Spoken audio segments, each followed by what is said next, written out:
रूपकुंड झील, श्राप, रहस्य और कंकालों की कहानी। उत्तराखंड की बर्फीली चोटियों के बीच 16,500 फीट की ऊंचाई पर छिपी है एक झील, रूपकुंड झील।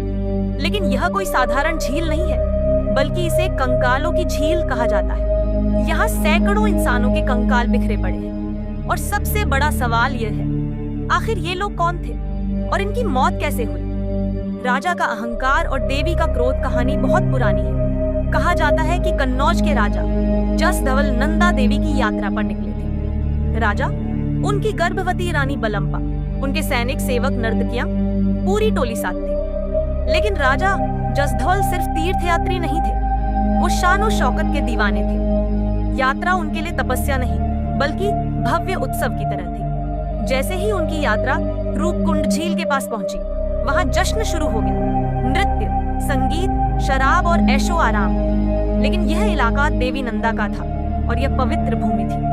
देवी नंदा को यह घमंड और अपवित्रता सहन नहीं हुई। आसमानी प्रकोप, मौत की बारिश। अचानक ही आसमान काला पड़ गया, ठंडी हवाएं तेज हो गई। लोगों को लगा कोई अनहोनी होने वाली है। और फिर भयानक ओलों की बारिश शुरू हो गई। लेकिन ये कोई मामूली ओले नहीं थे, ये क्रिकेट की बॉल जितने बड़े थे और पत्थर से भी ज्यादा कठोर। जो भी इन ओलों की चपेट में आया, उसका सिर फूट गया, हड्डियां टूट गई। कोई कहीं गिरा, कोई बर्फ में दब गया। कुछ बचने के लिए भागे, लेकिन कहां जाते?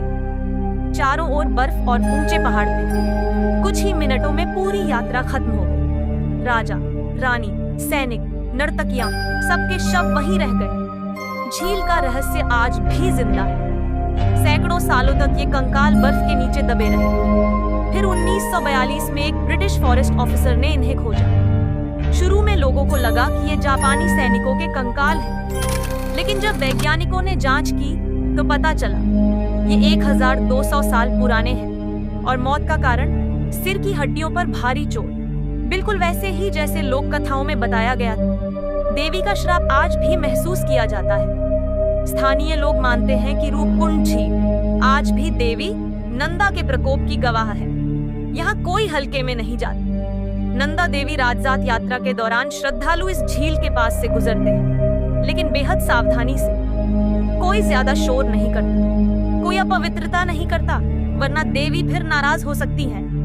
तो क्या यह सिर्फ एक कहानी है, या सच में देवी का श्राप अब भी इस झील पर मंडरा रहा है?